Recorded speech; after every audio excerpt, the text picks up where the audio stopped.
If I had a singular purpose, the purpose is to get the right college outcome.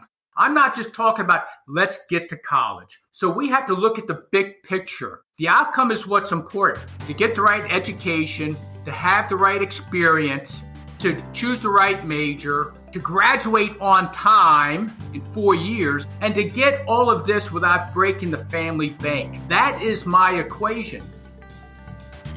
Welcome to the Midland Money Mindset Show. This is a podcast about the financial, money, and recreational mindset needed to successfully plan for and live your best life before and through retirement. Let's dive into today's show. The opinions voiced in the Midland Money Mindset Show with Lawrence Sprung are for general information only and are not intended to provide specific advice or recommendations for any individual. Past performance is no guarantee of future results. All indices are unmanaged and may not be invested into directly. Investing involves risk, including possible loss of principal. No strategy ensures success or protects against loss. To determine what may be appropriate for you, consult with your attorney, accountant, financial or tax advisor prior to investing. Investment advisory services offered through CWM LLC, an SEC registered investment advisor. Guests on the Midland Money Mindset Show are not affiliated with CWM LLC.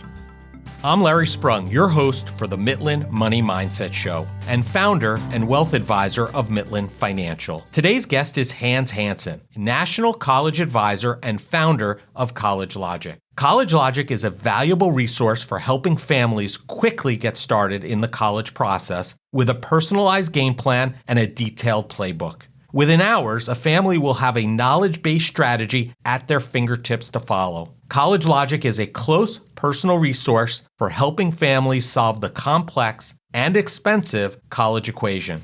Hans is a great resource, friend, and college advisor for my family. Well, hello, everybody. It's my pleasure to be here with Hans Hanson today. Welcome to the show, Hans. Oh, Lawrence. Hey, great to be on with you today. Awesome. Thanks for taking out the time. You are a college advisor at College Logic, which is a company that you founded. What was your path to becoming a college advisor? Well, 2000, I sold a business. I was wondering what I was going to do the rest of my life. In 2001, I built out a 20,000 square foot indoor sports training center. I started working with athletes from all different kinds of sports. And so I thought, I got a lot of questions about college, so I started trying to answer some questions about college. And what I wound up doing was right around 2003 or 4, I joined 2 companies on a part-time basis. One was a national sports recruiting service out of Chicago, and the other one was an admissions office out of New York City. And I worked with them for about 3 years and learning the craft at that level. And I decided in about 2008 to open up my own business. And even though I changed the names a couple times, that's when College Logic was born. Wow, that's amazing. And if I remember correctly, you had personal experience through this process, especially with athletes, with your own son. Isn't that right? Well, that's right. So let me see. He was born in 1986. When he turned 14, he had told me that he wanted to play college baseball, and I knew he had talent. But on his 14th birthday, I called him into the living room and I said, Jeff, if you want to play college baseball, you're going to have to change some of your habits. Right. He goes, right, Dad, I will. Well, 6 months later, I call him back in the living room and I said, Jeff, if you want to play college baseball, you're going to have to change some of your habits. Now, remember back in the 1990s, that's when, the computer games were coming on and things like that. And kids were spending a lot of time playing games on computers. He said, right, Dad, fine. Well, 2015, I called him in. I said, one last time, if you want to play college sports, you're going to have to change your habits. I'm never going to say this to you again. And he woke up the next morning and he cleared the deck of all those habits and he started fresh in developing his routines. And I started working with him. We started visiting colleges when he was 15 years old. We started meeting college coaches right away. And 2 years later, he had 8 or 9 different offers, a couple of big scholarship offers to play Division I baseball. And the rest is history. But Lawrence, the one fact is I made plenty of mistakes then. Right. Hans, let's hold that off for a second because I want to tell the audience, because I think there's some misconceptions and misperceptions. I think before you kind of go into that, I'd like to know and have you tell our listeners What does a college advisor do? I think that's pertinent to this conversation because I know from my experience, I've met individuals that call themselves college advisors that do either one or many of the following: help you get into school, help you fill out financial aid forms, navigate the college sports process. And some people who call themselves college advisors do one piece of that. Some of them do all. So in your view, what should and what does a college and what do you as a college advisor do? Well, that's a great question because most people are singularly purposed. If I had a singular purpose, the purpose is to get the right college outcome. So when we're talking with a 14 or 15 or 16-year-old, we're talking about outcomes from college. I'm not just talking about let's get to college. So we have to look at the big picture. The outcome is what's important. To get the right education, to have the right experience, to choose the right major, to graduate on time in 4 years, and to get all of this without breaking the family bank. That is my equation. So college advisor, from my standpoint, isn't going to be singular-minded on just working on applications or just working on scholarships or just working on athletics or just working on financial aid or just choosing a college. It's all of it. A family needs all of it. Everyone's going to put a lot of money into this, the college process, the college experience. Everybody has a vested interest. Moms do, dads do, and the kids do. So from my standpoint, I have to put people on a path with the end in mind. That's a Stephen Covey thing. You know, right. That I'm a big fan of Stephen Covey. Begin with the end in mind, but start with first things first. And the first things first is let's get a college list together so that once we have a college list, we can be proactive. Lawrence, everything has to be proactive. If I don't work it right with the families, they wind up going through this process reactively. So the goal is to have a plan, have a path, and be proactive in achieving the goals. Right. Well, Hans, I think one of the questions that many people have listening to this and looking into college advisors, isn't this something that my child's guidance counselor or guidance advisor in their local school should be doing? That's what everybody hopes for. Everybody hopes that somebody's going to do it for them for free. Everybody intuitively knows that they really don't know what they're doing with it. They know what they did 20 or 25 years ago, but everybody knows college has changed and outcomes are even more important these days. So if you rely on the guidance counselor, I appreciate the guidance counselors at high school. Their jobs are to get kids graduated. Their jobs are not to find them the right college. They can't possibly put the time and money into it.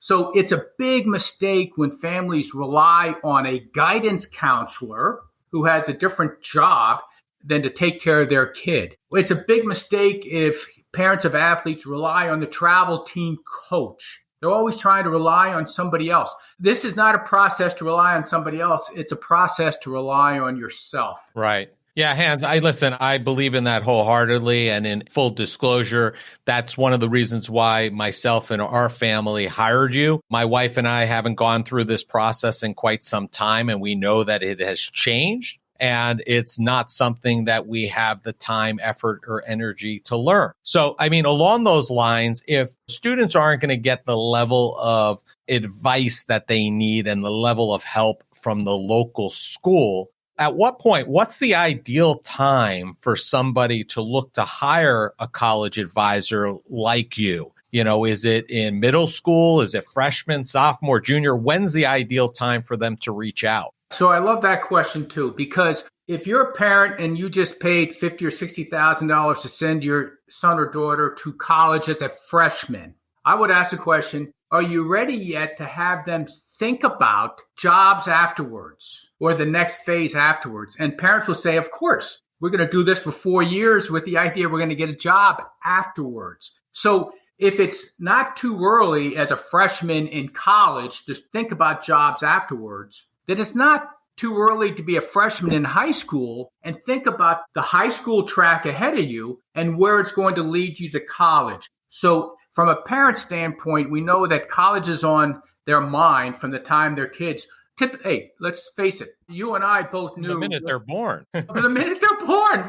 Right. I started off, Larry, putting $5,000 a year, every year, into the kids' college account from the time they were born. So it was on my mind. Hans, I actually have you beat, and this is a true story. I had started a 529 plan before I even had children. See, that's planning ahead.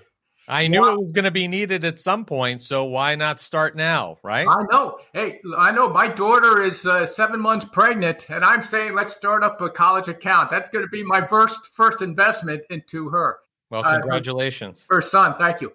But ideally, parents can't grasp that concept. 8th or ninth grade, let's work with a college advisor, even though some of my greatest outcomes have come from families who did. So typically, I think in the summer between freshman year and sophomore year is an ideal time, not because applications are due, but it's because you still have 3 years to affect your outcome. Kids have a big say in the outcome. They can affect it with the classes they take, the summer activities that they go through. So there's a lot that goes into getting college right, and just waiting and going through high school and just waiting to the end and hoping it turns out well is not a strategy, as you know. Not really. Yeah. Yeah. So, I mean, you were about to jump in a little earlier about you had, I guess, made mistakes along the way. And I think that obviously you only know what you know. You know, from your view, what are the biggest mistakes, maybe the top two, that you're seeing parents and students taking when it comes to college planning before they meet you?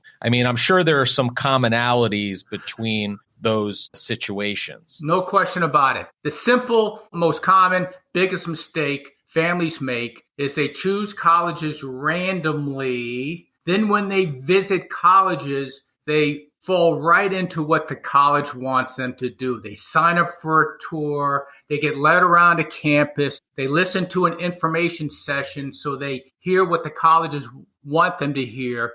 Then they lead them around the campus and they see what the colleges want them to see. And then they get up and leave the campus. And they leave the campus without meeting people in the admissions office, people in the anticipated department of study. They don't know how the college does its business. They don't know what the path to a desired outcome might look at.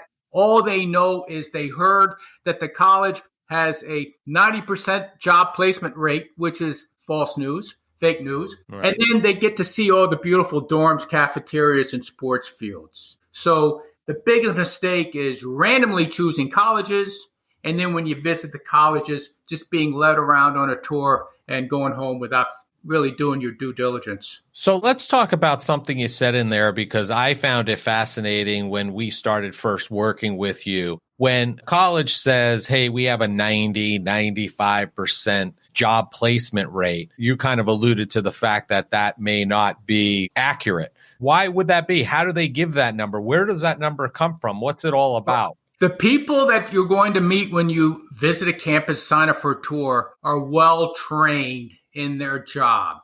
They're well trained to say what they're supposed to say. So in the information session, they're trained with a big smile to say, hey, we have a 90% or 92%. I even heard one last year, 96% job placement rate. I asked the parent, when you heard that, how did that make you feel? And the parent said, wow, that makes me feel like the college is worth it. And I asked them, how do you think they track that number? And the parent said, I don't have any idea. Right. Well, why don't you think about it? Because I can assure you that they don't track the number. There's not a college in the country that tracks the number. And there's not a college in the country with a job placement rate anywhere near 90%.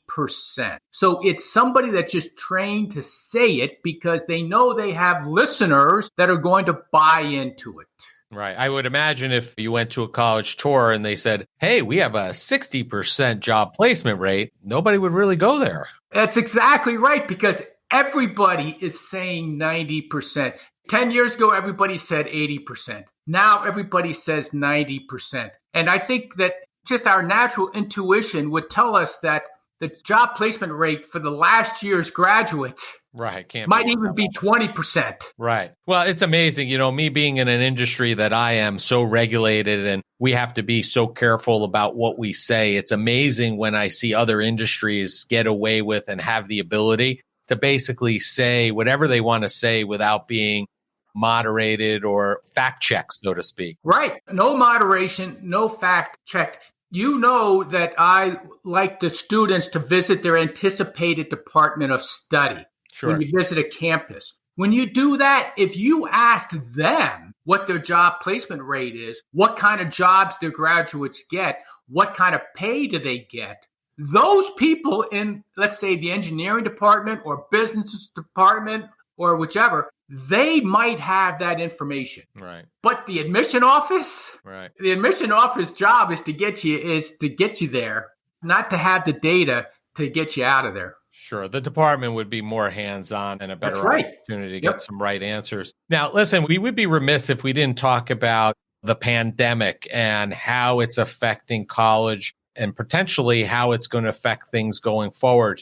In your view, how is the college landscape going to change, do you think, due to this pandemic? Well, that's interesting because, one of my books from like 3 years ago is called Dissecting the Big Business of College. And I just informed my wife last night that this winter, I do my writing in the wintertime. I said, this winter might be spent having to redo that book because that book is pre-COVID, obviously. And now Dissecting the Big Business of College is going to be different for the next, not just 12 months, certainly for the next 12 months, but 5 years out. And for parents of ninth graders, like you are, we start looking at what is college going to look like in the year 2025. And it has to look a lot different than it does today. So colleges have been exposed for their money grab, their desperation to get kids on campus. It is so evident that they did everything they could to get kids on campus in spite of the risks, because as soon as the kid gets on campus, the college gets the hook into the money. Everything that's happened in the last 6 months has been about the money. That's been exposed. Parents are not happy with that. Parents now realize that colleges have spent the last 20 years marketing to the student appeal, not marketing to the parents' interest of a desired outcome from college. So that's going to have to change. Parents came to realize that they were paying $30,000 for a semester and watching their child online at home, disengaged and not really involved, and realizing that's not worth the money. So what's going to happen is online studies are here forever. Every college that exists 5 years from now will probably, this is just my thinking, but will probably have 50% of all classes online. The purpose is for them to be able to increase their enrollment. When you have 50% online, you can increase their enrollment without having to increase the size of the campuses and hire professors and build out classrooms and things like that. So, and everything else. Yeah. Now, online studies is a challenge to some degree, without a doubt. The higher endowed colleges, let's say the top 50 in the country, typically with endowments over $1 billion, they have money to invest in the technology to deliver that in good form. Yale is doing a good job with that. A lot of lesser colleges are not. So they will gain the advantage with online studies and how to leverage that. So you have I think the top 25% of colleges will maintain their business model, maintain their pricing structure, and prosper 5 years from now. The other 75%, it's almost like the erosion of the middle class when it comes to colleges. The erosion of the middle class colleges, they're going to be separated from the elite colleges, and they're going to have to, I think, turn into job resource centers. You're going to see 5 years from now a lot of schools focusing on outcomes, focusing on what they can do to get kids jobs, to give them real skills. Parents, you'll see it. Parents will be rightfully complaining that colleges don't qualify kids for jobs. They educate them, and they're doing a good job of that. The vast majority of colleges need to have a focus on getting kids jobs. They need to streamline the process so it's not always 4 or 5 years, and they need to be able to deliver it at a lower cost. So I think you're going to see a division of the colleges.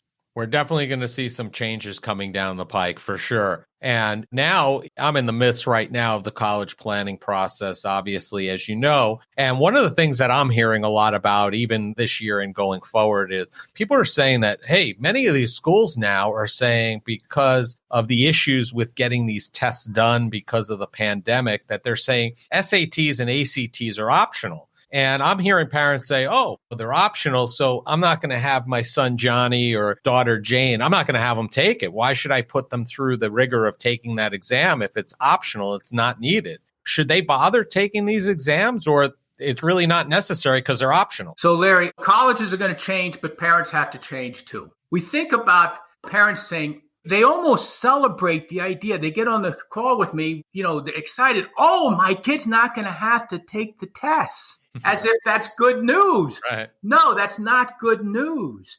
The college process, to have a successful outcome, students, we have to be able to distinguish themselves from the pack. You can't distinguish yourself by doing what everybody else does. So if everybody else wants to get lazy, we don't have to study, we don't have to do this, we don't have to do that, fine. 8 or 9 out of 10 kids are going down that path. Too bad for them. The 1 or 2 out of the 10 that say, hey, we're going to do it, we're going to work it hard, and when the time comes and the test is available, like this weekend, we're going to be ready. So SATs and ACTs right now are around, and they'll be around as long as, Larry, here's the quick point. In U.S. World News. U.S. News and World Report. Yeah, who does the college rankings. There are 15 criteria that go into the college rankings. College rankings is probably the number one most important thing to a college president. The number 4 highest ranked criteria that goes into those rankings is the SAT and ACT scores of incoming freshmen. As long as that occupies that position, SAT scores will always be very important to the colleges. Study, prepare, start in 10th grade in your preparation, take SAT 2s and plan to do well in SATs or ACTs. It's a way that you can distinguish yourself from the pack. I think you put that succinctly. Although they're optional, it's really something that you need to do to separate yourself from everybody else. And from the college perspective, not to mention the fact that these are optional, I would imagine there's a revenue driver for them. Okay. Because now they're going to have more applicants because they're going to feel that, okay, I didn't have an SAT, but that's fine. I'll still make an application because they're not going to look at it. And they're collecting $50, $75, $100 per application. Multiply that times hundreds of kids that may be applying now that wouldn't necessarily have. And you have just added money right to your bottom line. Right. See, that's the best point of all. We always have to understand the college perspective. To understand colleges, they have profit centers. So it's not just one big profit center of a university. You have a bookstore, that's its own profit center, a cafeteria, the housing is a profit center, and guess what? Admissions office is a profit center. So when a school goes test optional, they do it for 2 reasons. Number one, they want to increase the number of applicants. Right. Like you said, 1,000 more applicants at $75 a pop is 75,000. That allows them to hire 2 more people. Number 2, when you have more applicants, then you effectively are lowering the acceptance rate. When you lower the acceptance rate, you improve or enhance your selectivity rating, and that helps in overall college rankings. The lower the acceptance rate, I can guarantee you this, Larry, the lower the acceptance rate, the less scholarships they have to offer. Sure. The more money they keep. Absolutely, because they're more selective.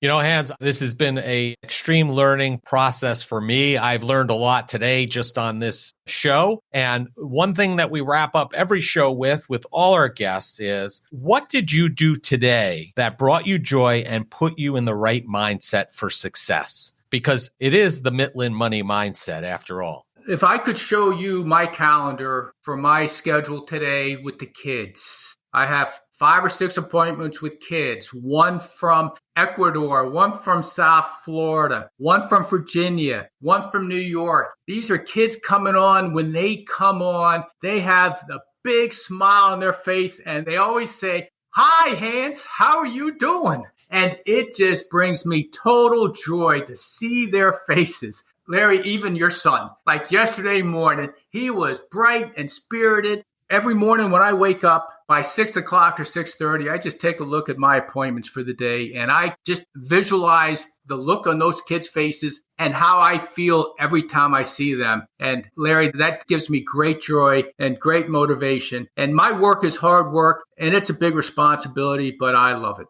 That's awesome. And that's why you love what you do. And it's not even really, when you look at it, probably a job, because it's something that you enjoy so much. So thank you for being on the show, Hans. And how do people find you? Well, I appreciate that. I appreciate being on the show. Two quick things. Number one, we have a Facebook group called College Clarity. Please, if you have a Facebook account, just go on College Clarity, join the group where we have weekly engagements going on. My email, of course, Hans@mycollegelogic.com. I welcome anybody to reach out to me. I'll give them a free call and we'll talk about their college situation. Great. And all of this information will be in the show notes for the listeners. And thanks again, Hans, and make it a great day. Hey, thank you, Lawrence. You make it a great day, too. I appreciate you and everything that you do. Thank you. Thank you very much.